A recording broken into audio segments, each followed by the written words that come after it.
this is Jeff Nager with AMD World Championship of Custom Bike Building. Today, we're in Sturgis, South Dakota at the championship, in the championship park. I'm speaking with Stellan, and he's got a stellar bike here. Stellan, what's the name of the bike, and what was the inspiration of building this bike? The name of the bike is Slugger, and the inspiration came from my previous bike, who also was a BMW engined hub steered bike. But this was, I started the build to be as my a more simple version of it, to use as my rider, but things got a little bit out of hand. As they often do. Yes, they always do, but it's still my rider, and I use it a lot before I shipped it here. Now, you're a previous world champion. Yes, I am. Now, did the bike that you won here previously, did it have a hub steering as well? No, it was an old school bike. It looked like a speedway bike from the 30s. I really like that Jawa engine kind of look. Yeah. Oh, very cool. Well, this is a very cool bike too. It looks like a transformer bike, and it's got a lot of technology on it. And the thing that really stands out is the front end, the hub steering. Take us through that. What we're looking at. The hub steering is the benefit of the hub steering is do you have the same trial through the entire suspension stroke. It doesn't dive when you brake, so you still have full suspension even how hard you step on the brake. And the benefit of that is? The benefit of that is that you can have, when you have the same trail, you don't have to compensate for anything, so you can run a shorter trail. So you can have a short trail with the bike that steers really quick, but it's still extremely stable when you're going fast. And you're using more of the suspension. Yes. So that really allows you to plant the front end. Yeah, and it allows me to run a softer spring also, because I don't have to compensate for the dive. Well, it's a very cool looking front end. As we move up to it from there, let's talk about the control system. I noticed that you're running ISRs, and ISR helped you with the brakes, the controls, and the hub steering. Yeah. First I wanted to use his brakes, so I contacted him and asked him with the previous bike if he could help me to build the hub steering. And he got all wild because he's an old road racer and he remembers the hub steering from that Honda had in the 80s. And he had been dreaming about improving it. So we started working together, and we got really close friends. So he helps me with a lot of machine jobs, because I'm more of the kind of guy that works sheet metal, works tubing, builds the frame and stuff like that. I'm not a machinist, so it's great to have a guy like him to work with, or his entire company actually. Well, you mentioned that this is your daily rider, so you probably put a lot of miles on it. What is it like to ride a bike with hub steering? The biggest difference that you feel when you ride it on the street is that when the road is bad, it doesn't walk on the road, it's extremely stable, and the fact that it doesn't dive. I bet that it takes a little while to get used to not diving. Yeah, for some people it does, but I didn't have any problem with it. But I had a guy from a magazine test riding it, and he did have some problems with the fact that it didn't dive when he was going fast. He was used to it, so. Well, what I also find fascinating about this bike is the turbo and the way that you've done the plumbing. Talk about what we're looking at here. It's a turbo, it's a modified turbo from Mitsubishi. It's from a car, so it was a big ugly thing in cast iron. So I put a lot of hours grinding off excess material from it. And yeah, it looks really smooth now. Yeah, it's smoother now.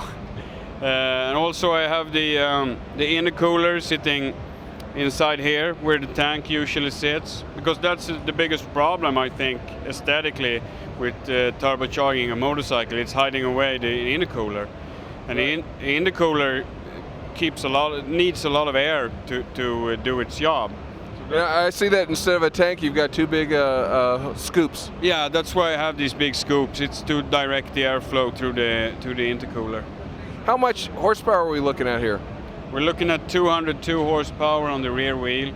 We have an extremely flat power curve, and it makes more than 150 Newton meters of torque from 4,300 and up to 8,300.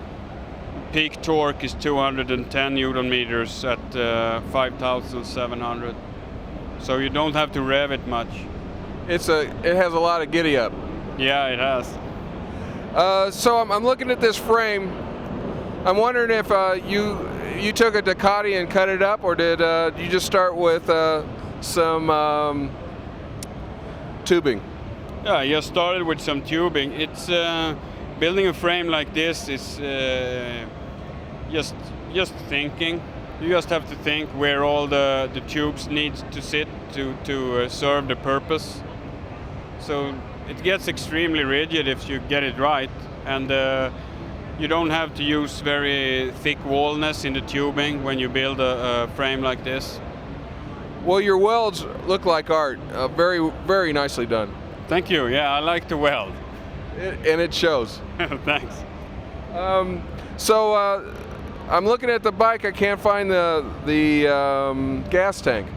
Oh, the gas tank is under the seat and under the cuts here in the back, because when you build a bike for handling, you also have to keep an eye on the center of gravity, because you don't want too much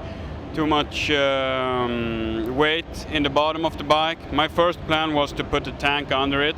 Like a belly tank? Yeah, but with the belly tank I would have the center of gravity too low. So then I didn't know you could go too low. Yeah, you can with a motorcycle. With a car you can't, but with a motorcycle, because a motorcycle doesn't steer like this. It swings in the middle. Ah. So have it too low is really bad. And fortunately for me, I know people who have been racing and building race bikes for a long time. So when there's stuff that I don't know, they tell me. You get your Rolodex out and start calling. Yeah. Hey, talk about the rear wheel. Is that a standard BMW piece? I just love that it's a single-sided swing arm, and I love the framework that you put together to build the swing arm. Oh, thanks. Yeah, the wheel is a standard BMW, and I agree with you. It's a really nice wheel. The front wheel is also BMW, but we have modified it for the hub steering. And yeah, I'm also very satisfied with the swing arm in the back. It turned out good and looks nice with the open drive shaft in the middle of it. Yeah, it really does. I like the way that you've done your plumbing. It's very compact, and like you said, you got all the ugly pieces out and put it in the scoop. Yeah. It's good to have somewhere to hide it. The problem with building a mountain bike for me is to hide all the electronics, because when you have injection you need to have electronics. So that's the hard part, I think. Well, you've done a fine job with that. Hey, tell us about your company. What you do, what you work on? My company is a small business. It's only me. I have no employees. And I build custom bikes, I build stuff for custom bikes, and also custom cars, mostly muscle cars. It's only American cars from the 30s, 20s up to 60s, 70s, but mostly muscle cars. I also make some stainless emblems and stuff for boats. Very nice. If somebody was looking at the bike, was interested in talking with you about a build, what's your website? What's your telephone number? I should say that you're from Sweden. Yes, I am. The website is www.seservice.se. And the phone number is +46 70 544 8469. And there you go. Thanks so much for coming abroad, hitting Sturgis. It's a great looking bike. Good luck in the show. Thanks a lot. It's a pleasure being here. Great.